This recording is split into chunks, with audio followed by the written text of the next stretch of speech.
जय माँ शीतला, जय माँ औरी। आप सबको राधन छठ पर्व एवं शीतला सप्तमी की बहुत बहुत शुभकामनाएं। राधन छठ के दिन हम माँ शीतला के लिए ठंडा भोजन बनाते हैं कि मातर, दही, दूध, मिष्ठान, पुड़िया, पकोड़े, नमकीन, मालपुए, ये सभी प्रकार के भोजन माँ शीतला को भोग लगाने के लिए हम पहले दिन से ही तैयार रखते हैं। दूसरे दिन त्यौहार आता है शीतला सप्तमी का। उस दिन सुबह हम माँ शीतला को ठंडे जल से स्नान करवाते, उसके बाद में नए वस्त्र पहनाते, फिर उनको जो अगले दिन हमने जो ठंडा बासी भोजन बनाया है उसका भोग लगाते हैं।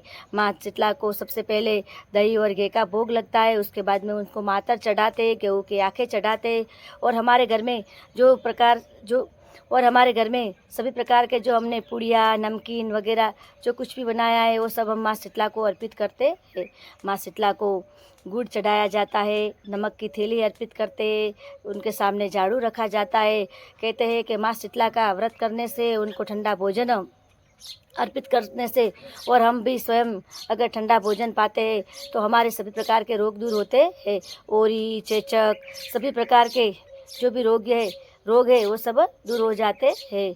माँ शीतला हमारे मन और तन को शांति अर्पित करती है, इसलिए माँ शीतला को ठंडा भोजन चढ़ाया जाता है और हम भी ठंडा भोजन खाते हैं। शीतला माता की इतनी कृपा होती है कि हम बासी भोजन खाते हैं पर हमें किसी भी प्रकार की कोई परेशानी होती नहीं है, और उससे भी ज़्यादा हम जो बासी भोजन खाते हैं उस खाने से हमें बहुत ही आनंद आता है। शीतला सप्तमी के दिन शीतला माता की पूजा करें, उनको बासी भोजन अर्पित करें, कि शीतला माता की कथा सुने और दूसरों को भी सुनाएं। शीतला माता की सवारी गधे की सवारी है। माँ शीतला माता गधे की सवारी पर सवार होकर आती है। शीतला माता का सबसे बड़ा मेला जयपुर चाकसू में लगता है। सील की डूंगरी के ऊपर जयपुर में सबसे बड़ा शीतला माता का मेला लगता है। सब जहाँ पर भी जो भी गांव है जहाँ पर शीतला माता का मेला होता, शीतला माता का मंदिर होता है, वहाँ पर सभी लोग शीतला माता की पूजा करने जाते हैं।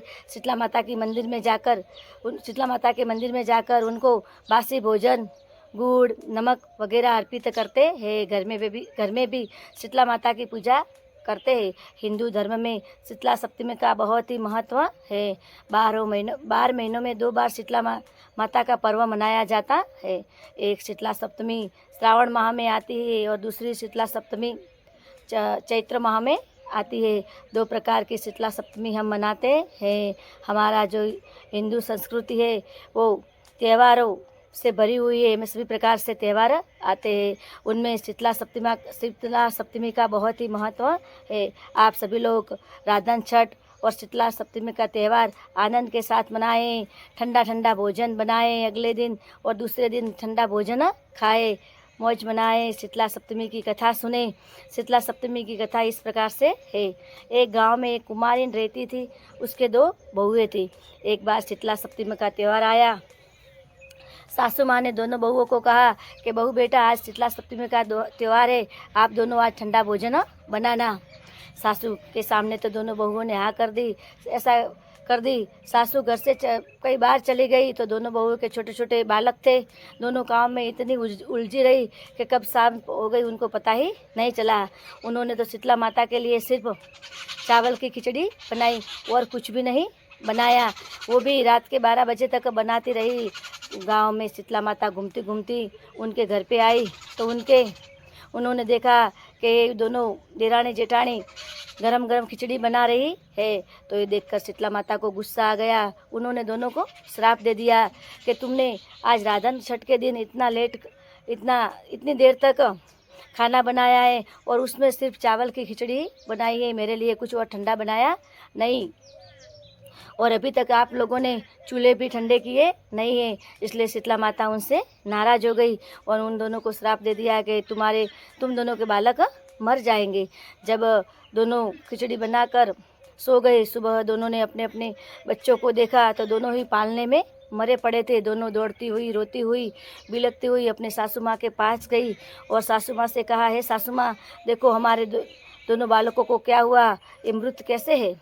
तब सासू माँ ने कहा कि हे बहू, मैंने कल आपको कहा था कि आप शीतला माता के लिए भोजन बनाएं। आप पूरे दिन दूसरा काम करती रही और रात को देर रात तक आपने चूल्हा चालू रखा और खिचड़ी पकाती रही, इसलिए माता जी क्रोधित हो गई और आप दोनों को श्राप दे दिया है। आप दोनों ऐसा करो, जब जंगल में घूमने जाओ, कहीं पर भी आप शीतला माता का मंदिर मिले तो अपने दोनों बालकों को उनके सामने रख देना, उनके सामने मिन्नतें करना, कहना कि हे माँ, हमसे भूल हो गई है, हम पर दया करो। सासू की बात सुनकर दोनों बहुएं जंगल में शीतला माता की खोज में निकल गई। बहुत दूर तक चलते चलते एक घनी छाव के नीचे माँ शीतला अपने बालों को खुजला रही थी। दोनों बालों को खुजला रही थी तो दोनों बहुएं ने सोचा कि चलो उधर थोड़ी देर बैठते हैं, वहाँ पर कोई माँ जी बैठी है, थोड़ा विश्राम कर लेते हैं। वहाँ पर गई तो शीतला माता को बाल खुजला रही थी, शीतला माता जो अपने बालों को खुजला रही थी, उन्होंने कहा कि बहनों, ए बेटा, तुम यहाँ आई हो तो थोड़ा मेरे माथे में देखना, मेरे माथे में बहुत ही जू खा रही है, मेरे माथे में बहुत ही जू खा रही है, जिससे मेरे माथे में बहुत दर्द हो रहा है और खुजली आ रही है। दोनों बहुओं ने कहा, जी माँ जी, पहले मेरी जेठानी आपके माथे में से जुएँ निकालेगी, उसके बाद में मैं निकालूंगी। तो जेठानी बड़ी थी तो पहले जेठानी ने माता जी का आधा माथा साफ किया, उसके बाद में देरानी ने माता जी का आधा माथा साफ किया। दोनों बहुओं ने मिलकर माँ शीतला के माथों में से जुएँ निकाली। माँ शीतला ने कहा कि तुम दोनों ने मेरे माथे के अंदर से जुएँ निकाली, मेरा माथा एकदम ठंडा और शांत हो गया है, मैं बहुत ही प्रसन्न हूँ। मैं तुम दोनों के ऊपर बहुत प्रसन्न हुई हूँ, बोलो तुम दोनों को क्या चाहिए। तब वो कहने लगी कि हे माँ, हमसे बहुत बड़ी भूल हो गई, हमारी सासू माँ के कहने पर भी हम लोग बहुत देर तक खाना बनाते रही और खिचड़ी खदखदाती रही, जिससे माँ शीतला ने हम दोनों को श्राप दे दिया और हमारे दोनों बालक मर गए, तो आप उन दोनों को जीवित कर दीजिए। तब शीतला माता ने अपना असली रूप दिखाया और अपने तेज और प्रकाश से दोनों बहुओं के बालकों को जिंदा कर दिया। शीतला माता के ऐसे चमत्कार से दोनों बहुएं उनके चरणों में गिर पड़ी और खुशी खुशी अपने दोनों बालकों को लेकर घर की ओर चली। शीतला माता ने कहा कि आज के बाद आप दोनों पहले दिन बासुड़ा बना देना और दूसरे दिन मुझे भोग लगाना, मेरे नाम का व्रत करना, बच्चों को भी ठंडा खिलाना, आप भी खाना, मुझे भी ठंडा भोजन अर्पित करना, मेरी कथा सुनना। कभी भी आपके घर में कोई बीमारी नहीं आएगी, चेचक, ओरी वगैरह किसी भी प्रकार के कोई रोग आपको नहीं होंगे और आपके कोई परेशानी भी नहीं होगी। शीतला माता ने दोनों बहुओं को आशीर्वाद दिया। दोनों बहुएं अपने बेटों को जीवित पाकर बहुत ही प्रसन्न हो गई। वो तो खुशी खुशी घर की ओर आई और अपनी सासू माँ को पूरी बात बताई। सासू माँ भी बहुत प्रसन्न हुई कि बहुओं, आज के बाद कभी भूल मत करना। माता शीतला बहुत ही चमत्कारी देवी है, उनका व्रत तन मन धन से करना और उनके लिए बासुड़ा बनाना, माँ को बासुड़ा अर्पित करना और उनके आशीर्वाद प्राप्त करना।